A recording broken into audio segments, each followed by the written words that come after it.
the legend, the investment legend. Ladies and gentlemen, it was such a pleasure to have Tim Draper. Tim, really appreciate the fact that you found time in your busy agenda to be with us and to share your wisdom and obviously great success stories with us. Above all, trust and freedom. These are the most important things as long as I believe and I'm concerned, which I am ready to defend and to protect with all the power and of course with the power of the Webit community around the world. Now moving next from talking about dedication, uniqueness and importance in the VC world into the creativity world and how a brand can develop sustainability. Creativity, brand development, and sustainability, moderated by the Columnist at Inc. magazine, best-selling author, and the president of Sterling Marketing Group, above all, a good friend of Webit, Karen Leland. Hello, Karen.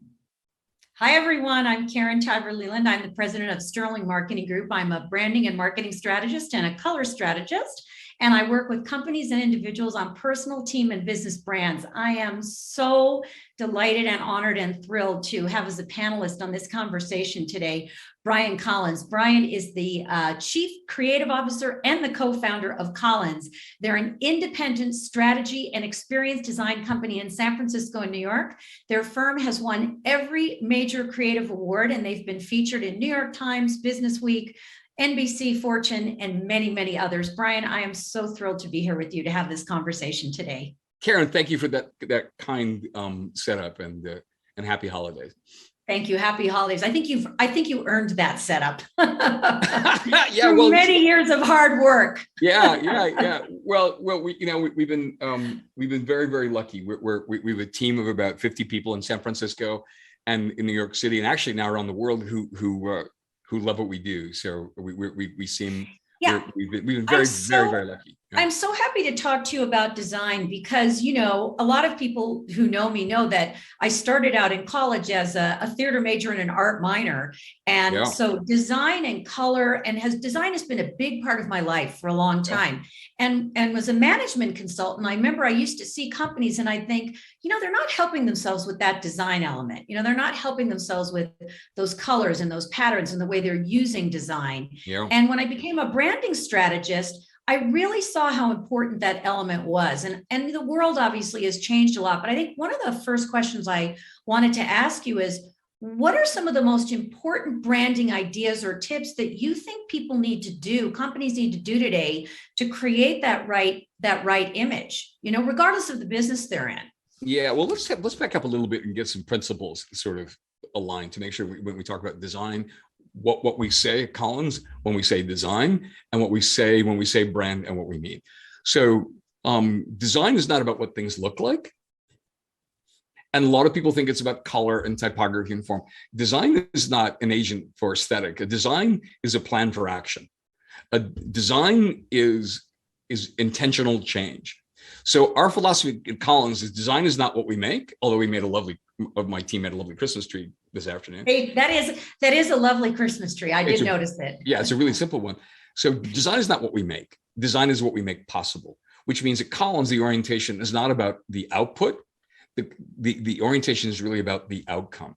And so many people, when you use the word design, they think of it as, they think of design belongs in the East Wing, where the furniture and the color and the drapes, everyone's talking about the drapes. But design really, well, actually, when people are like, what should the drapes look like? Or what should the color look like? And that's not what design is at all. Design is really in the West Wing, which is what should the future be?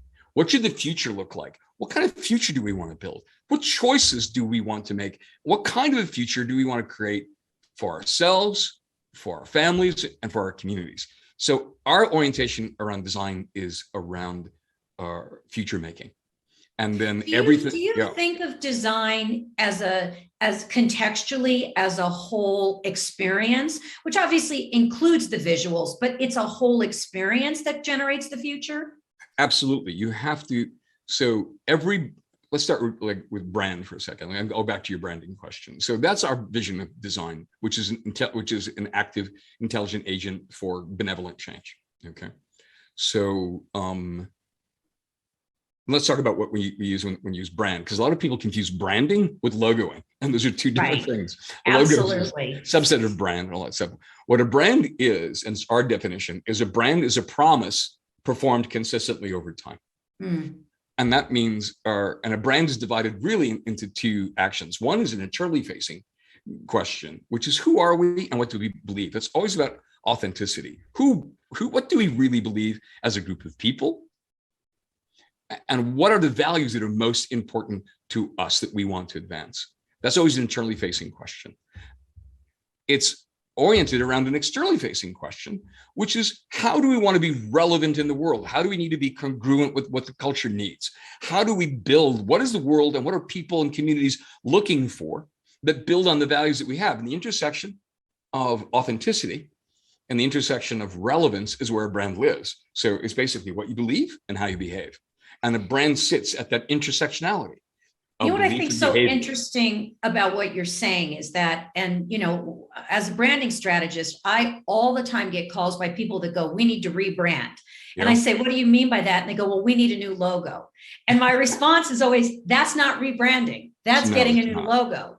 Yeah. And I think what's interesting is and I love what you said about what do we stand for, because it's been my experience, and I'd love to know what your experience is with this, that a brand isn't just like a tagline. A brand isn't just a logo. A brand isn't what I call a clever quip. A brand is really this deep, expressive 360-degree look at who are we? What do we believe in? How do we represent ourselves? What's the tone or the feel of our brand? Yeah. What are our commitments?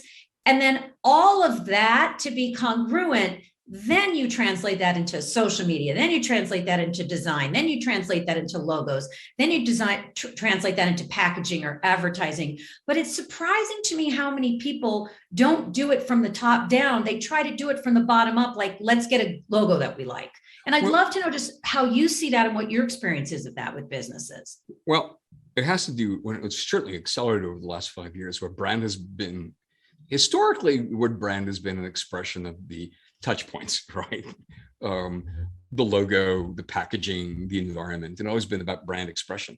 What's happened in the last 5 years is a dramatic shift where leaders, particularly like, next generation leaders, like the next generation brands that we've worked with, including, Spotify, Dropbox, Airbnb, MailChimp, Twitch, Next, the brands that we've been so fortunate to work with, and even more established brands that came of age earlier in the 20th century, like Nike, or our brands that we work with that were started in the 19th century, like Coca-Cola, is they recognize that brand is an organizing principle from the inside out. And brand has become more important as a principle to unify our ambitions, values, hope, and mission in ways that it not really had done before. And so what we're seeing is what we spend a lot of time doing in many cases with brands that need to transform themselves. We end up working with a lot of brands who have found the right product market fit. They've exploded. Like for Dropbox, for example, had been phenomenally successful, as had Spotify. They'd hit a part of the path where they were not growing. They weren't expanding as much as they had before. What had happened is the story that they thought about themselves was very different than the story that they started off with. And so the story that they were using had run out of road. And so at that point, it can be at that point, you have to have a conversation with the founders, with the CEO, sometimes with the board, but certainly the leaders of the company, and say, okay, you found the right product market fit. That's amazing.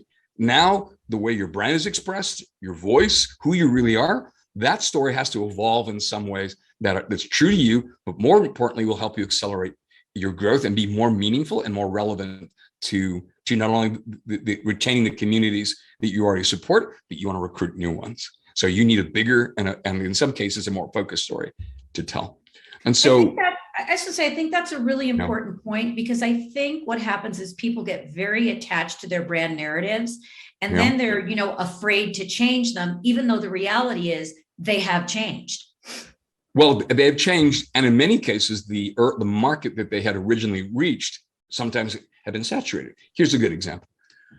Spotify, which is filled with the most brilliant product engineers and designers I've ever seen in my life. We started working with them almost 8 years ago.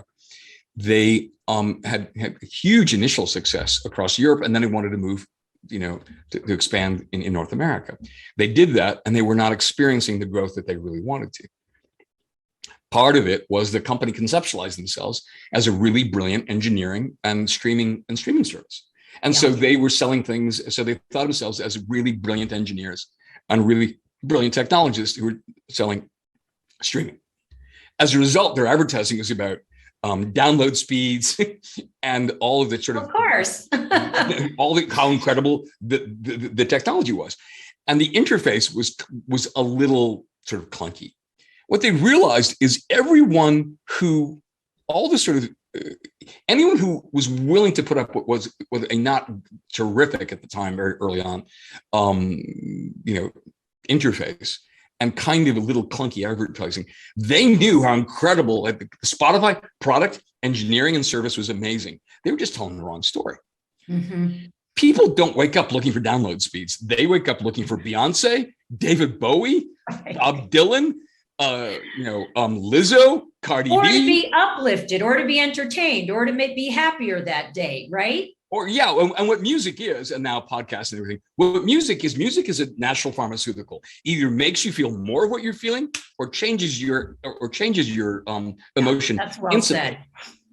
So what we had to do is say, guys, we understand you have amazing technology, but that's not the story people are looking for. What people really want, they don't want an engineering company that's talking about download speeds. They want a music company to help people build the soundtrack to their life.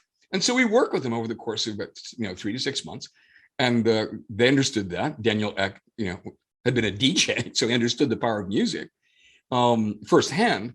But it required a recalculation of how they saw themselves. So they had to really reimagine themselves as a music company, which means you have to be fluent now in a two-sided market. You have to be fluent in two conversations. One, certainly the audience that you've been selling to, you want to retain them. But in order to be a music company, you need to be fluent with a whole different group of people: musicians, composers, producers, bands, orchestras, basically the music industry. So they realized moving forward, they had to become fluent, and they became incredibly so in these two dialogues. But that was a bit of a recalculation of how they saw themselves. So in the brand conversation, we helped them, think through with some amazing leaders at that company who understood that they really needed to evolve from thinking of themselves as a tech streaming service into a music company. Again, people don't reach for technology.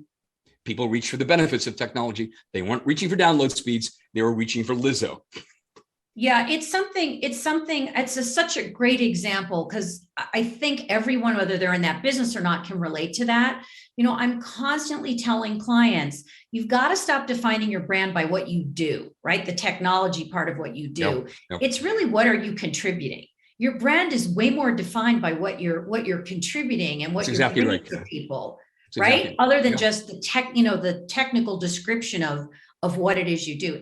What you said reminded me of another question I wanted to ask you. And it really has to do with creativity. Because to me, what you're talking about fundamentally is the creative process. Because, you and I are both artists. We know as creatives that if you're not constantly reinventing, if you're not constantly recreating and creating anew, you're really stuck. You're really dead in the water. So I wanted to ask you, how important do you think creativity is in today's world to having a unique and an authentic branding voice?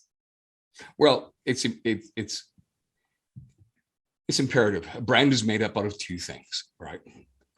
Brands have to, and they have a tough go of it. Brands are, I always like these conversations because the values are sometimes sort of bifurcated. On one side, a brand always has to be familiar. It has to be build reassurance, and it has to build trust. So if I'm on my phone and I want, and the interface is constantly changing, right? And I'm constantly, looking at things, and it's constantly changing. That's not going to build trust. So part of the brand has to be constantly familiar, constantly reassuring. So I want to retain people who love us. Yet, if your brand is always trustworthy and reassuring and familiar, I'm going to get bored really quickly. It's boring. It's boring. But there are times when you have to be trustworthy and familiar. Right. But then there are times when you have to be surprising and new and dynamic. Say you're going to launch a new product. You're going to launch a new relationship. You're going to launch a new service. You might launch a new ad campaign. You might open a new series of stores, or you might, launch, a new, some new technology. So you have to be and that requires you to be on the frontier. So you have to be dynamic. And so we look at that as a triangle. You have the familiar and surprising, and defined by context. When and where should I be familiar, and when and where should I be surprising?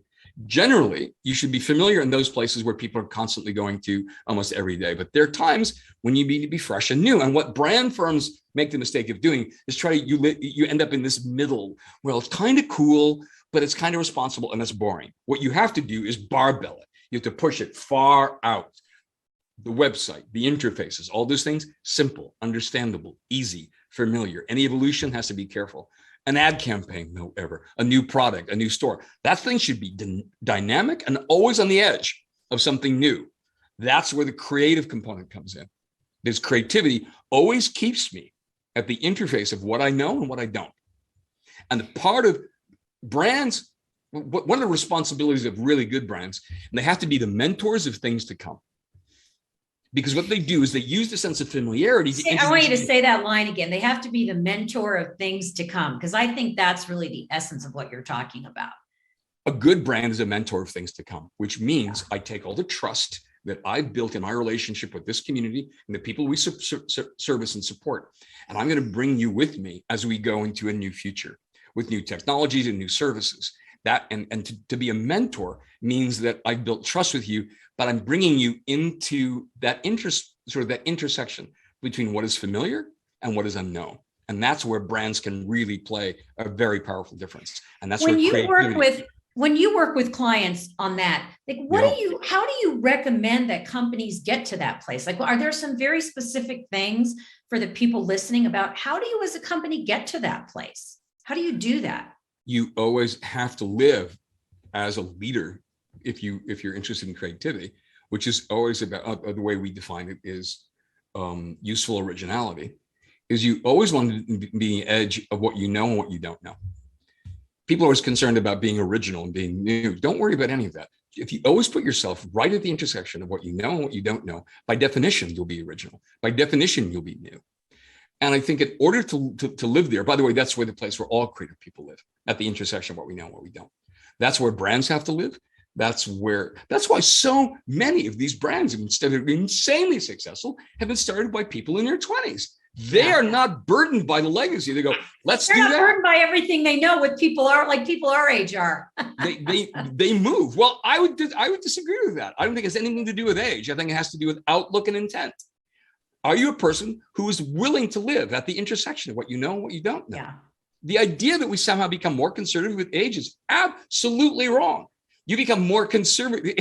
It's not that you get older. It's you become more professionalized. And the process of becoming professionalized, what you end up doing is saying, I know that doesn't work. I know that doesn't work. I know that doesn't work. And you lop off your options. And that's the flip side of being a professional. I think that's brilliant, because I've never heard it said like that, by the way. I'm sure that's originally you, which is at this intersection of what you know and what you don't know. By the way, as someone that's written 12 traditionally published books, that's a great idea for a book. Thank you. Seriously, that would be a really good book for you to write. But putting that aside. For another day, Karen. Putting that aside for another day. I'll write it with you. I'll design it. You can. There you go. But putting that aside, I love that idea, because I think what happens, and I see this a lot, and I'm sure you do too, is companies think, okay, that's a great idea. I'm going to live at this intersection of what I know and what I don't know. And we've got this mission, and that's part of our mission. But then they start worrying about profit. They start worrying about, yes, but what if that has an interim impact or an immediate impact on profit and lowering it? And I feel like businesses get so driven by profit that they don't always give themselves the room to have that creative space that you were just talking about. I don't Not think all businesses, obviously, but many. No. I think, look, if you don't have profit, you don't have a business. You remember what I forget who said it, but used to say, no margin, no mission without margin. You have to, right. Stephen Covey, I believe, is who said that. No mission without margin. You can't have it. And the idea that it's balanced profit, totally. You balance profit and purpose, or you balance profit and people, I think is a mischaracterization. I hate that the idea of balance means a teeter-totter, and that's an inaccurate analogy. I actually think it's a limiting and kind of a cliched metaphor. Our balance somehow means you have to give up profit in order to have purpose. That's not true. Look at brands like Patagonia, or look at brands like Target, where they manage to kind of be enormously influential in the communities in which they work, and they turn a profit. There's nothing. It's not a balance in my mind. It's an integration, and that's just the way that that's the way that I see that. How would you, for the people listening, how would you describe an integration versus a balance? An integration, I think, what I want to do is eradicate the idea that it's a teeter-totter, that you somehow, in order for you to have something that's more connected to people, you have to give up on profit. I don't think that's true. I think you have to see them as one whole problem. Yeah, I love that, because you don't know this about me, but I used to be a management consultant before I was a branding and marketing strategist. So I ran all over the world working with large Fortune 500 companies on integrating change, making changes, particularly becoming more employee focused and customer focused. And there was always this conversation about how do we balance profit with people. And I didn't put it quite as elegantly as you did, but I always remember thinking it's not an either or, it's an and. If you do both well and you integrate both well, 1 + 1 = 4, not 2. If you really do it well. And I think we're in a place right now where a lot of companies, because of COVID, because of younger generations coming into the workforce, are starting to realize that they have to be very clear about what they stand for and what their brand is in terms of what their values are in order to even attract those customers or attract those workers. That's what I'm finding. Are you finding something similar? And I'd love to know how you think companies can embrace that. Well, those are 16 questions. Well, of course, you're a very bright man. I know I can throw 16 questions at you. Well, I don't know if I'm going to be able to come up with 16 good answers. I think a couple of things have happened, and it's been made more evident over the course of the pandemic, which is there's no such thing as the inside and the outside anymore. Mm-hmm. That's gone. That barrier. This is what we're going to say to our people, and this is how we're going to behave. The CEO of Better, what a disaster that he had like last week, where he was talking, where he fired 900 people and said, "You got the short end of the stick, guys." I mean, it was not just tone deaf and embarrassing; it was mean spirited. Mm-hmm. And it also, from the moment those people were terminated, they were on social media, they were on Twitter, they were on all their different personal platforms talking about how badly they were treated by the company in which many of them had worked for years.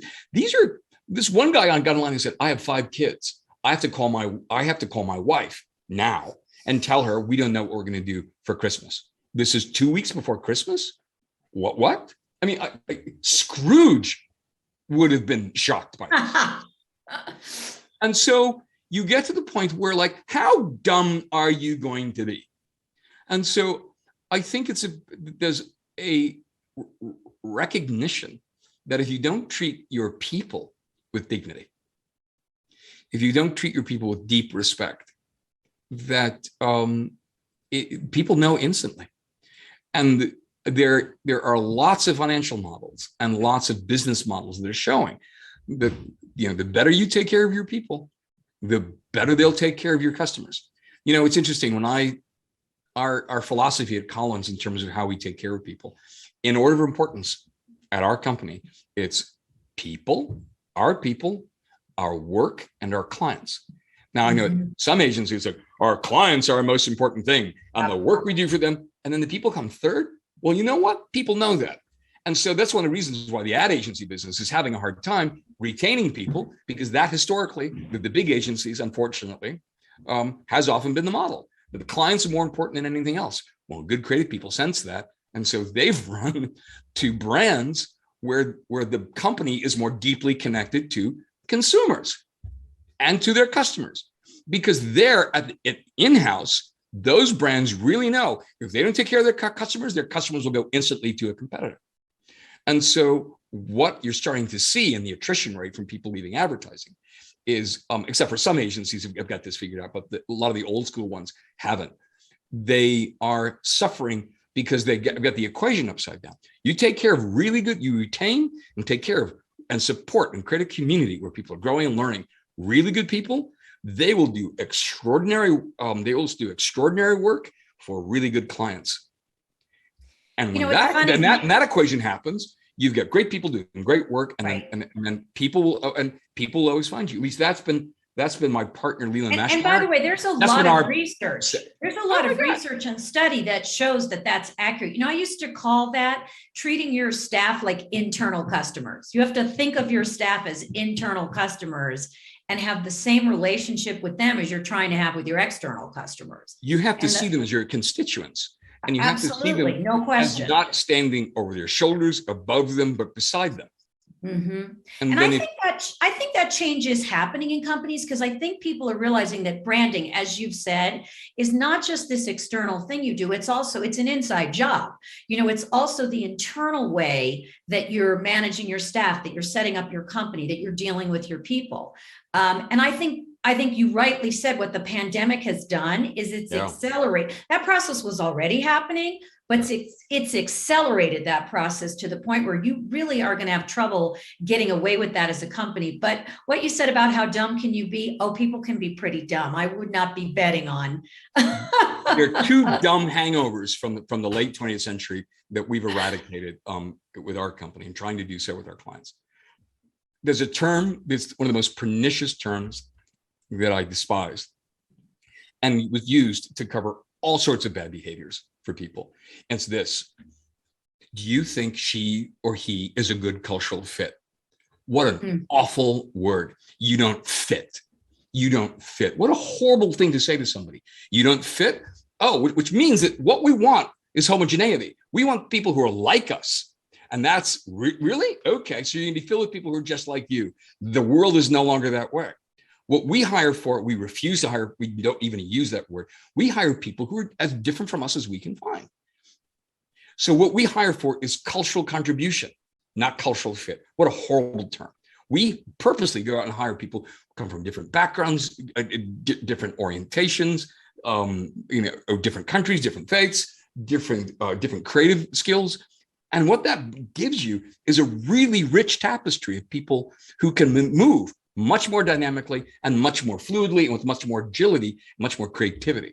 So that's one thing that we've banished. Creative, like cultural fit, banish. What a horrible word. The other thing is we don't hire for potential. That's a ding dong word. We're going to hire her because she's got a lot of potential. He's got a lot of potential. Maybe they don't. We hire the people who we hire. We don't hire for creative potential. We hire for creative inevitability.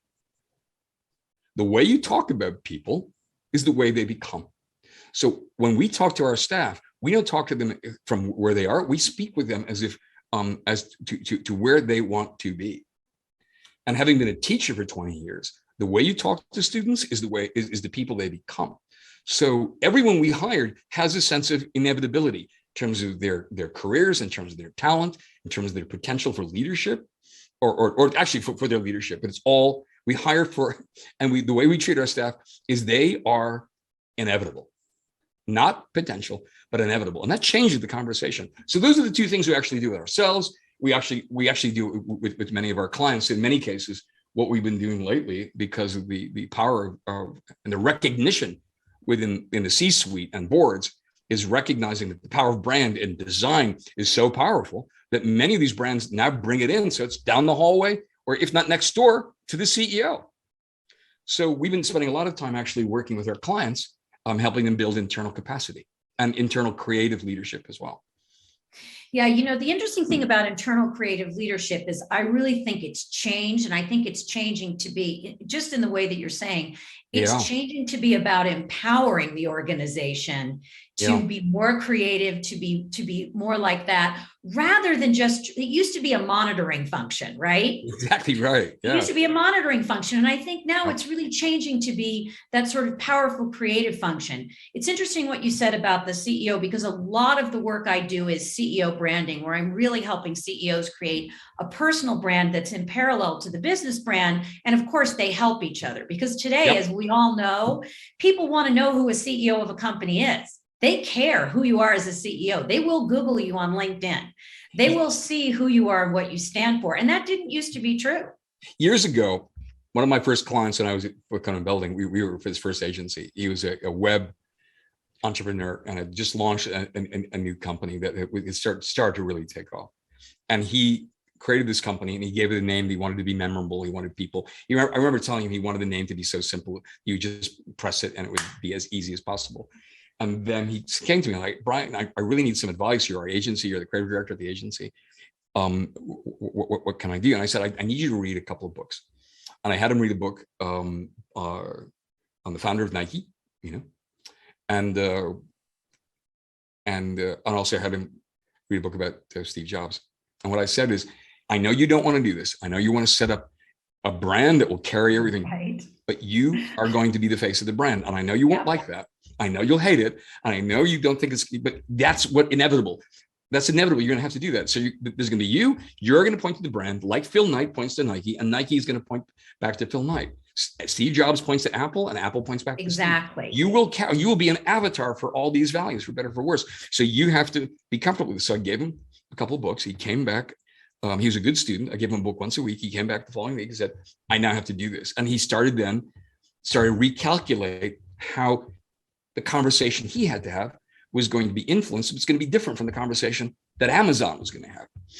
And so, I love Jeff was in my office once a week for about 6 months. And I love what you said about they point to each other, because the reality is that you have to today be creating, I call that a parallel brand, but you have to be creating that. We are actually, this went so fast, we are out of time. So I just want to thank you. First of all, I learned so much, and this is why I love interviewing people in my field, because I learned so much from them, and I learned so much from you. And I think what you said was really valuable, and there was some really profound things in there. So just for everyone watching, our guest today on this panel has been Brian Collins. He's the Chief Creative Officer and the co-founder of Collins. They're an independent strategy and experience design company in San Francisco and New York City. And I am Karen Tiber Leland. I'm the founder of Sterling Marketing Group and the author of the Brand Mapping Strategy, Design, Build, and Accelerate Your Brand. Thank you so much for joining us today.